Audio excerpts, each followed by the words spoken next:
जय हिंद दोस्तों, स्वागत है आप सभी का विजडम एजुकेशन पे। आज 2 अगस्त 2021 है। दैनिक जागरण के राष्ट्रीय संस्करण का कंप्लीट न्यूज़ एनालिसिस करेंगे, जो यूपीएससी, स्टेट पीसीएस या किसी भी वनडे एग्जाम के प्रीलिम्स, मेंस और इंटरव्यू तीनों ही पर्सपेक्टिव से इंपॉर्टेंट होगा। तो आगे बढ़ने से पहले हमारे चैनल पे अगर नए हैं तो सब्सक्राइब कर दें, अपने दोस्तों के साथ, कलीग के साथ शेयर कर दें। कोई क्वेश्चन पूछना चाहते हैं, कोई सुझाव देना चाहते हैं, कमेंट सेक्शन में दे सकते हैं और वीडियो को निश्चित तौर पर लाइक कर दें। साथ ही साथ जिन लोगों ने टेलीग्राम चैनल ज्वाइन नहीं किया, जाकर के ज्वाइन कर लें। या तो आप टेलीग्राम पे जाकर के विजडम एजुकेशन सर्च करेंगे, हमारा टेलीग्राम चैनल आ जाएगा। अदरवाइज लिंक आपको डिस्क्रिप्शन में मिल जाएगा, लिंक के माध्यम से भी आप उसे ज्वाइन कर सकते हैं।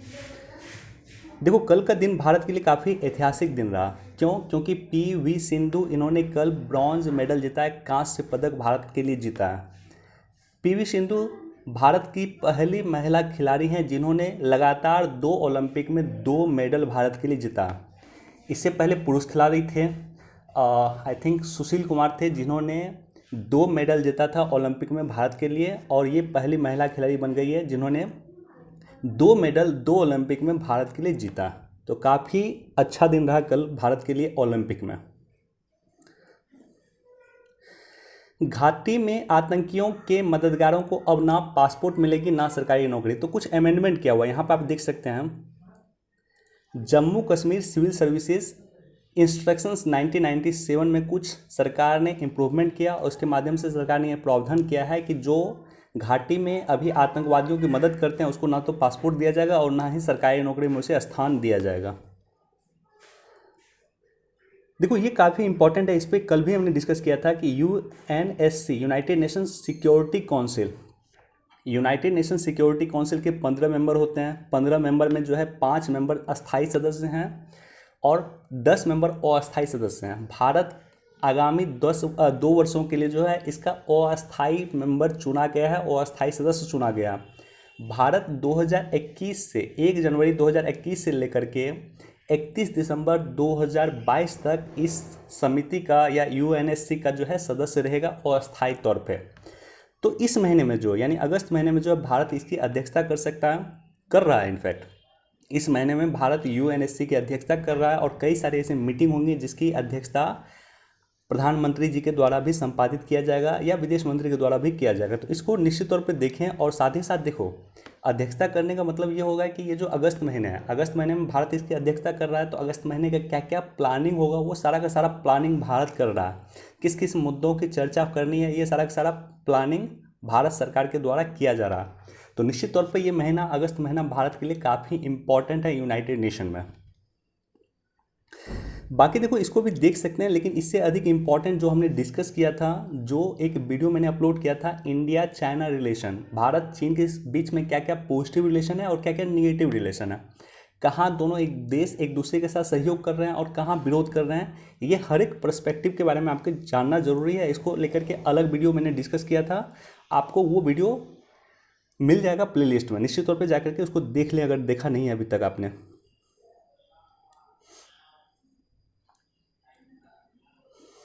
सेकेंड पेज पे एज सच कोई इंपॉर्टेंट न्यूज़ नहीं होता, लेकिन ये न्यूज़ काफ़ी इंपॉर्टेंट है।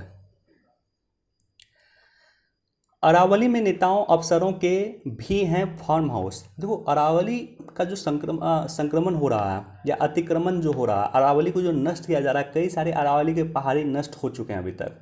तो इसको लेकर के सुप्रीम कोर्ट ने सख्त हिदायत दी थी।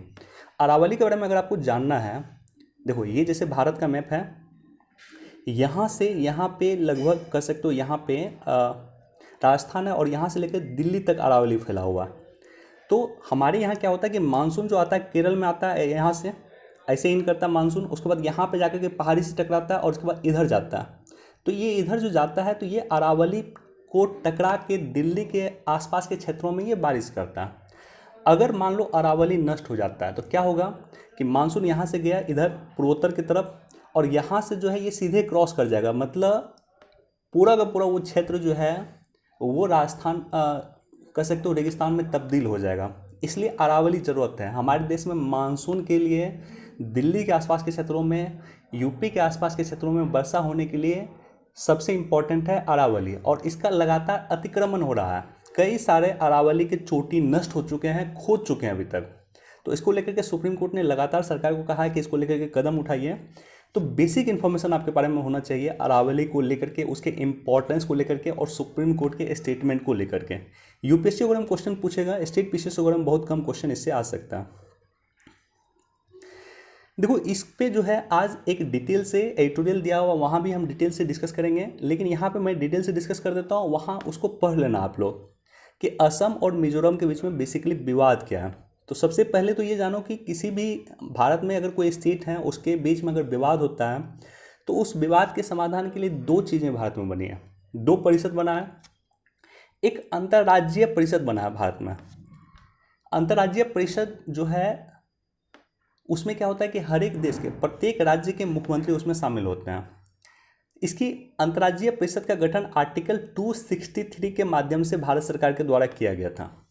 अंतर्राज्यीय परिषद जो है इसकी गठन किया गया था सरकारीय आयोग के रिकमेंडेशन। 1983 में सरकारीय आयोग बनी थी और 1988 में इन्होंने अपना रिकमेंडेशन दिया था और इसी के रिकमेंडेशन के आधार पर जो है अंतर्राज्यीय परिषद इंटर स्टेट काउंसिल का गठन किया गया। इसके अलावा क्षेत्रीय परिषद भी हैं और क्षेत्रीय परिषद की अध्यक्षता करते हैं गृह मंत्री जी। क्षेत्रीय परिषद क्या है उसमें मैं डिटेल से डिस्कस कर देता हूं और उसके बाद मैं बताऊंगा कि इसका इंपॉर्टेंस क्यों है इसमें। देखो सभी राज्यों के बीच, केंद्र और राज्यों के बीच मिलकर काम करने की संस्कृति को विकसित करने के लिए राज्य पुनर्गठन अधिनियम 1956 के तहत क्षेत्रीय परिषद का गठन किया गया था। भारत में जो अभी राज्य का कॉन्सेप्ट है कि एक स्टेट हो गया, एक संघ शासित प्रदेश हो गया, इसका जो कॉन्सेप्ट है बेसिकली राज्य पुनर्गठन आयोग 1956 के माध्यम से आया था और इसी के तहत क्षेत्रीय परिषद का गठन किया गया। क्षेत्रीय परिषद को यह अधिकार दिया गया है कि वे आर्थिक सामाजिक योजना के क्षेत्र में आपसी हितों से जुड़े किसी भी मसले पर विचार विमर्श करें, उसकी सिफारिश दें, मतलब एक दूसरे के साथ कोऑर्डिनेट करने का काम है। अब देखो क्षेत्रीय परिषद भारत में 5 हैं। पहला क्षेत्रीय परिषद है उत्तरी क्षेत्रीय परिषद। अगर आप इस एरिया से संबंधित हैं तो आपको इस जिला से या इस राज्य से संबंधित आपको बारे में जानकारी होना चाहिए। जैसे अगर आप हरियाणा से संबंधित हैं तो आपको पता होना चाहिए कि उत्तरी क्षेत्रीय परिषद के तहत आपका स्टेट आता है। तो उत्तरी क्षेत्रीय परिषद में आता है हरियाणा, हिमाचल प्रदेश, पंजाब, राजस्थान और दिल्ली का क्षेत्र और चंडीगढ़ का क्षेत्र, जम्मू कश्मीर और लद्दाख इसमें शामिल है। मध्य क्षेत्रीय परिषद में है छत्तीसगढ़, उत्तराखंड, उत्तर प्रदेश और मध्य प्रदेश। तो उत्तर प्रदेश जो शामिल है वो मध्य क्षेत्रीय परिषद में शामिल है। बिहार जो है ये पूर्वी क्षेत्रीय परिषद में शामिल है। बिहार, उड़ीसा, झारखंड और पश्चिम बंगाल। पश्चिमी क्षेत्रीय परिषद में शामिल है गोवा, गुजरात, महाराष्ट्र, दमन द्वीप, दादर नगर हवेली, ये सब पश्चिमी क्षेत्रीय परिषद में शामिल है। और दक्षिणी क्षेत्रीय परिषद में शामिल है दक्षिण के जो स्टेट हैं जैसे आंध्र प्रदेश, तेलंगाना, कर्नाटका, केरल, पुदुचेरी, ये सब जो है दक्षिणी क्षेत्रीय परिषद में शामिल है। और साथ ही साथ राज्य पुनर्गठन अधिनियम 1956 के भाग 3 के तहत 5 क्षेत्रीय परिषद की स्थापना किया गया। इसके अलावा एक पूर्वोत्तर परिषद का गठन किया गया था। पूर्वोत्तर परिषद अधिनियम 1971 के माध्यम से 1972 में पूर्वोत्तर राज्यों के लिए एक स्पेशल परिषद का गठन किया गया जिसे पूर्वोत्तर परिषद कहा गया। इसके तहत जो है मणिपुर है, त्रिपुरा, मिजोरम, मेघालय, नागालैंड, असम, अरुणाचल प्रदेश, ये स्टेट आते हैं। और 2002 में जो है असम को भी इसमें शामिल किया गया। तो ये सब बेसिक इन्फॉर्मेशन है, इसके बारे में आपको बेसिकली जानकारी होना चाहिए। अब देखो केंद्रीय गृह मंत्री जो है इसकी अध्यक्षता करते हैं और जितने भी स्टेट हैं उसके जो चीफ मिनिस्टर हैं वो इसका पार्ट होते हैं, उसके सदस्य होते हैं। और उपाध्यक्ष जो है इसका प्रत्येक क्षेत्रीय परिषद के रोटेशन के आधार पर इसका उपाध्यक्ष होता है। जैसे मान लो पूर्वी क्षेत्रीय परिषद है तो पूर्वी क्षेत्रीय परिषद की अध्यक्षता कौन करेंगे? गृह मंत्री करेंगे, होम मिनिस्टर करेंगे। और उपाध्यक्ष कौन होंगे? 1 वर्ष होंगे बिहार के चीफ मिनिस्टर, 1 वर्ष होंगे झारखंड के चीफ मिनिस्टर, 1 वर्ष होंगे उड़ीसा के चीफ मिनिस्टर और 1 वर्ष होंगे पश्चिम बंगाल के चीफ मिनिस्टर। तो उपाध्यक्ष जो होता है रोटेशन के आधार पर उपाध्यक्ष होते हैं। राष्ट्रीय एकीकरण को साकार करना, तीव्र राज्य संरचना, क्षेत्रवाद और विशेष प्रकार की विकृतियों को विकास रोकना, ये सब इसका मकसद है। तो हाल में क्या हुआ कि क्षेत्रीय जब असम और मिजोरम के बीच में विवाद हुआ तो उसके बाद केंद्रीय गृह मंत्री ने जो है इंटरवीन किया, दोनों ही स्टेट के मुख्यमंत्री से बात किया और उसको रिजॉल्व करने का कोशिश किया। राइट, तो ये सब बेसिक इन्फॉर्मेशन है जो आपको जानकारी होना चाहिए। और क्या एग्जैक्ट विवाद था वो एडिटोरियल सेक्शन पे दिया हुआ है, उसको आप लोग डिटेल से पढ़ लेंगे। अब देखो ये काफ़ी इंपॉर्टेंट है। 2017 से 19 के बीच में 24,000 किशोरियों ने किया खुदकुशी। तो ये जो है एनसीआरबी का डाटा है, राष्ट्रीय अपराध रिकॉर्ड ब्यूरो का डाटा है। ये सब जहाँ भी डाटा आपको मिले उसको नोट डाउन कर लें। भारत की सामाजिक समस्या के बारे में अगर आपको लिखना हो, भारत में युवाओं की समस्या के बारे में लिखना हो, महिलाओं की समस्या के बारे में लिखना हो, बेरोजगारी के बारे में लिखना हो, तो आप इसको कोट कर सकते हैं। देखो डाटा कोट करने से क्या होगा, और खास करके आप कोट कर सकते हैं कि एनसीआरबी के डाटा 2017 से 19 के अनुसार 24,000 किशोरियों ने किया खुदकुशी। तो ये क्या होगा कि आपका इंप्रेशन अच्छा होगा एग्जाम में। देखो इसरो को लेकर के मैं एक अलग से वीडियो बना दूंगा, काफ़ी इंपॉर्टेंट है इसरो। सैटेलाइट नेविगेशन विकास की ऊंचाई छूने की तैयारी में जुटा है। नेविगेशन सिस्टम अभी भी हम लोग अमेरिका के यूज करते हैं, जीपीएस यूज करते हैं। तो जीपीएस क्या है, एक नेविगेशन सिस्टम है। भारत ने अपना नेविगेशन सिस्टम डेवलप कर लिया है, IRNSS, जिसे नाविक भी कहा गया है, लेकिन वो अभी तक पूरा फंक्शनल नहीं है। फंक्शनल है, उसका यूज़ अभी मिलिट्री कर रही है, आम लोग उसका यूज़ नहीं कर रहे हैं। तो उसको लेकर के भारत सरकार तैयारी में जुटा है। इसरो को लेकर के मैं डिटेल से डिस्कस कर दूंगा कि इसको किस तरह से देश के सामाजिक विकास में काम देता है, देश के आर्थिक विकास में काम देता है, देश के राजनीतिक विकास में काम देता है, देश के पर्यावरणीय विकास में काम देता है, देश के सांस्कृतिक विकास में इसरो काम देता है। हर एक पर्सपेक्टिव में अगर आप देखोगे, खोजोगे, तो आपको मिल जाएगा। जैसे सामाजिक विकास की बात करते हैं, सामाजिक विकास में क्या हुआ कि शिक्षा के लिए इसरो काम करता है, टेली एजुकेशन को लेकर के इसरो काम कर रहा है। VRS centre, village resource centre, VRC centre ISRO ने बनाया। लगभग 3700 के आसपास VRC सेंटर है, और 3700 के आसपास VRC सेंटर में लगभग 6000 से अधिक परियोजना का संचालन इसरो के द्वारा किया जा रहा है। लोगों को शिक्षित करना, मान लो एजुकेशन में शिक्षा देना है, टेली हेल्थ के माध्यम से हेल्थ में शिक्षा देना है, इसके अलावा कृषि का शिक्षा देना है, उसके अलावा कह सकते हो MSME का शिक्षा देना है, कौशलता की शिक्षा देना, हर एक चीज़ में इसरो काम कर रहा है। तो मैं इसमें डिटेल से डिस्कस कर दूंगा एक अलग से वीडियो ला करके इसरो के बारे में। काफ़ी इंपॉर्टेंट है, हर एक वर्ष क्वेश्चन उससे आते हैं। BPSC में इस बार भी क्वेश्चन आया था इसरो को लेकर के।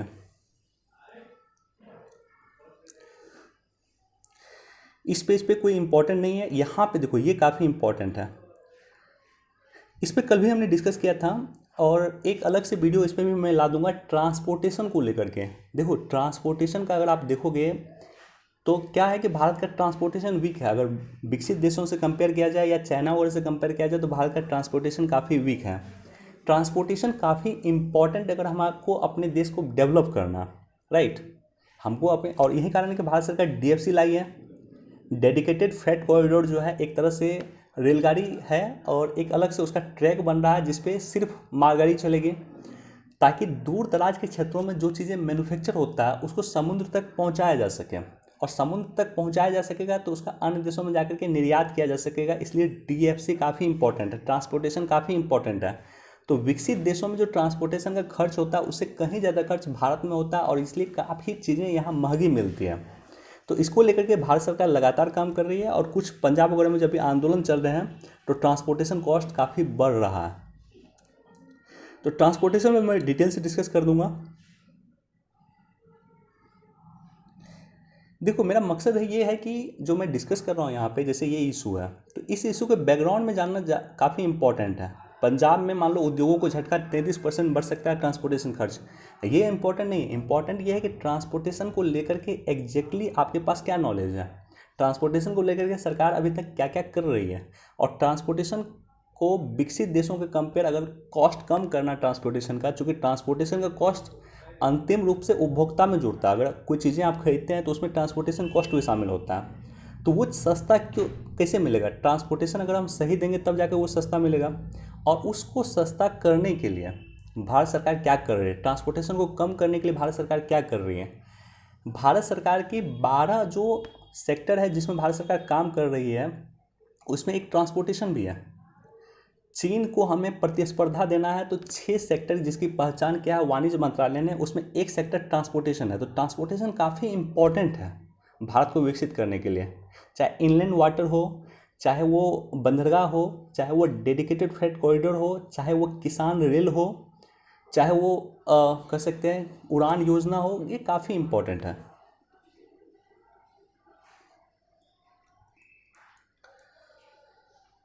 देखो मुद्दा आज का काफ़ी इम्पोर्टेंट है और मुद्दा है नई शिक्षा नीति। नई शिक्षा नीति के बारे में आपने निश्चित तौर पे पढ़ा होगा कि कस्तूरी रंजन की सिफारिश पे आया था नई शिक्षा नीति 2020। जीडीपी के 6% खर्च करने का उसमें प्रोविज़न है। तो उसमें यहाँ पे पूरा डिटेल से दिया हुआ, एक दिन पूरा डिटेल देता है किसी मुद्दा को लेकर के। आज नई शिक्षा नीति दिया हुआ है तो इसको ज़रूर देखें और डिटेल में इसको देखें। मर्यादा में रहे संसदीय विशेषाधिकार, देखो इसको खुद से आप लोग पढ़ सकते हैं। बहुत ज़्यादा इंपॉर्टेंट इसमें नहीं दिया हुआ या प्रोस्पेक्टिव नहीं दिया हुआ जिसको मैं डिस्कस करूं, लेकिन याद रखना भारत के संविधान के आर्टिकल 105 जो है संसदीय विशेषाधिकार दिया है। संसद के सदस्यों को संसद में हुए कार्यों के लिए विशेषाधिकार दिया हुआ। संसद में अगर कोई भाषण देता है या संसद में अगर कोई कृत्य किया जाता है तो उसको लेकर के न्यायालय में हस्तक्षेप नहीं कर सकते, न्यायालय उसमें हस्तक्षेप नहीं कर सकते, न्यायालय आप पे केस नहीं कर सकती हैं। तो ये काफ़ी इंपॉर्टेंट है। तो इस रूप में इसको देख सकते हैं, एक बार पढ़ सकते हैं। और यहाँ पे फिर एक बार इसको भी पढ़ सकते हैं। ILO अंतर्राष्ट्रीय श्रम संगठन ने अपनी रिपोर्ट दिया है और उस रिपोर्ट में कहा है कि कोविड-19 में पुरुष की तुलना में महिलाओं का रोजगार अधिक गया है, महिलाओं की नौकरी अधिक गई है। तो इस रूप में इसको देख सकते हैं, एक बार पढ़ सकते हैं, वन टाइम है। देखो ये काफ़ी इंपॉर्टेंट है, ये टॉपिक काफ़ी इंपॉर्टेंट है। न्यूज़ इंपॉर्टेंट नहीं है क्योंकि ग्लोबल हंगर इंडेक्स 2020 में भारत का स्थान 94 है। आउट ऑफ 107 देश भारत का स्थान 94 है। अगर आप चाइल्ड स्टंटिंग की बात करते हैं, कुपोषण का 4 आधार पे जो है ग्लोबल हंगर इंडेक्स को मेजर किया जाता है। एक तो चाइल्ड स्टंटिंग होता है। स्टंटिंग मतलब क्या होता है, इसको हिंदी में कहा जाता है ठिकनापन। ठिकनापन क्या होता है कि जब आपके वजन के अनुसार आपका हाइट नहीं बढ़े तो उसको चाइल्ड स्टंटिंग कहा गया। तो भारत में लगभग 37.4% बच्चे जो है चाइल्ड स्टंटिंग का शिकार है। मतलब आप समझ सकते हो कि 1/3 से अधिक बच्चे जो है भारत में चाइल्ड स्टंटिंग का शिकार हैं।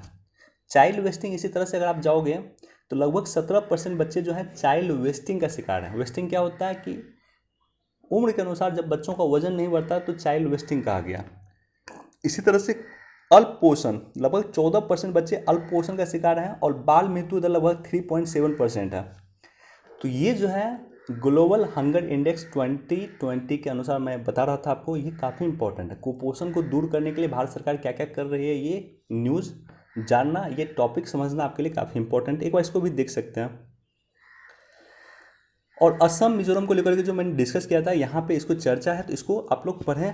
तो इससे क्या होगा कि ब्रॉडर पर्सपेक्टिव आपका क्रिएट होगा असम मिजोरम का जो वर्तमान डिस्प्यूट है उसको लेकर के।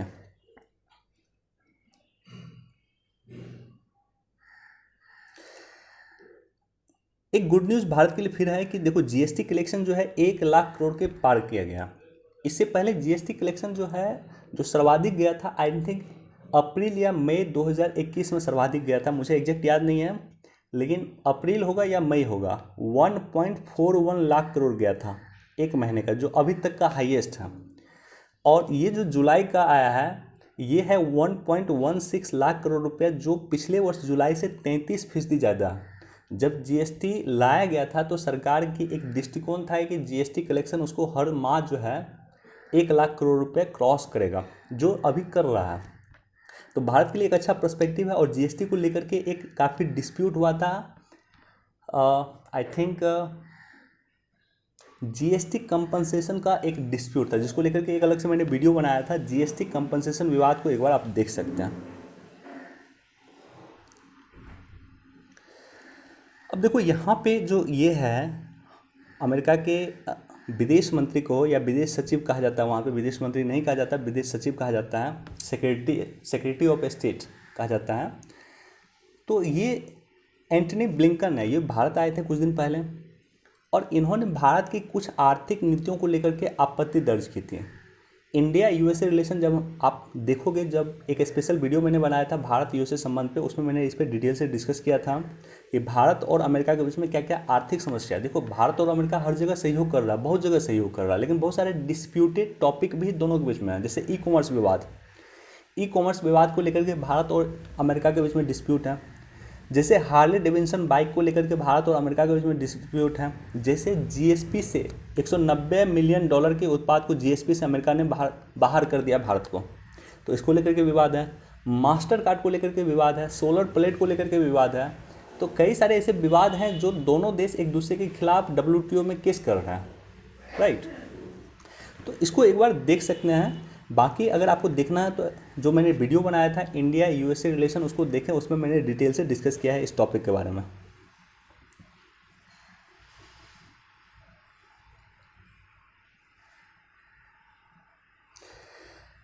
इंद्र 2020 अभ्यास के लिए रूस पहुंचे भारतीय सैनिक। भारत और रशिया के बीच में जो है इंद्र 2020 का आयोजन होने वाला है, जो रूस में इसका आयोजन होगा।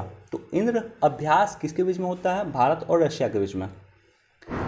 म्यांमार में सैन्य शासक का 2 साल में आम चुनाव कराने का वादा। देखो, म्यांमार में जो अभी वर्तमान में जुंटा सरकार है, वहाँ की जो सैन्य सरकार है, उसको लेकर के लगातार भारत में चर्चा चलता है, क्या भारत को म्यांमार की सैन्य सत्ता के साथ कॉर्पोरेट करना चाहिए या नहीं करना चाहिए। कई बार हमने डिस्कस किया है कि म्यांमार में जो है सेना हमेशा से मजबूत रही है। म्यांमार में जो संसद है उसका 25% सीट सेना के लिए आरक्षित है। भारत में जो पूर्वोत्तर राज्यों में जो गतिविधि चलती है उसको रोकने के लिए हमें म्यांमार की ज़रूरत है। हम म्यांमार से क्रॉस करते हुए, म्यांमार में रोड बनाते हुए, थाईलैंड तक रोड बनाते हुए, हम वियतनाम क्रॉस करते हुए दक्षिणी चीन सागर तक पहुंचना चाहते हैं, राइट। तो ऐसी कंडीशन में हमें म्यांमार की ज़रूरत है। हमें कनेक्टिविटी के लिए म्यांमार की ज़रूरत है, क्योंकि हम दक्षिणी चीन सागर तक पहुंचेंगे तो एक तरह से चीन पे जो है प्रेशर एक बिल्डअप होगा, राइट। तो इसके लिए हमें म्यांमार की ज़रूरत है। बाकी ऑलरेडी कई बार हमने डिस्कस किया इंडिया म्यांमार रिलेशन के बारे में। एक बार इसको भी देख सकते हैं, जहाज़ पे हमला, ईरान की बड़ी गलती, इजराइल सिखाएगा सबक। देखो, इजराइल और जो फिलिस्तीन का विवाद हुआ था, वहाँ पे भी मैंने डिस्कस किया था कि फिलिस्तीन का जो आतंकवादी संगठन है जिसे हमास कहा जाता है, जिन्होंने इजराइल पे 4000 से ज़्यादा रॉकेट दागे थे, ये हमास को जो है रेगुलेट कर रहा था या हमास को पैसा देने का काम कर रहा था। हमास को आगे बढ़ के जो मदद कर रहा था वो कर रहा था ईरान हमास को असला देता था, हथियार देता था, और हमास को कहता था कि आप एक काम कीजिए, आप इजराइल पे हमला कीजिए। तो इसके पीछे, इजराइल फिलिस्तीन विवाद के पीछे अगर देखोगे तो मूल रूप से ईरान था। तो ईरान जो है काफ़ी डिस्प्यूटेड है, इजराइल और ईरान के बीच में काफ़ी डिस्प्यूट चलता है। ईरान और सऊदी अरबिया के बीच में काफ़ी डिस्प्यूट चलता है। ईरान और UAE के बीच में काफ़ी डिस्प्यूट चलता है, और यही कारण है कि सऊदी अरबिया अभी क्लोज आ रहा है इजराइल के सऊदी अरबिया क्लोज आ रहा है। इजराइल से जो अब्राहम एकॉर्ड साइन कर लिया है UAE ने, क्योंकि दोनों के बीच में दो दुश्मन का जो है, नहीं कहते हैं कि दो दुश्मन का जो दुश्मन होता है वो दोस्त होता है। तो इजराइल का दुश्मन कौन है? इजराइल का दुश्मन अगर देखोगे तो आप है ईरान, और ईरान का दुश्मन है सऊदी, और यही कारण है कि सऊदी और इजराइल क्लोज आ रहे हैं। ये भी एक कारण है।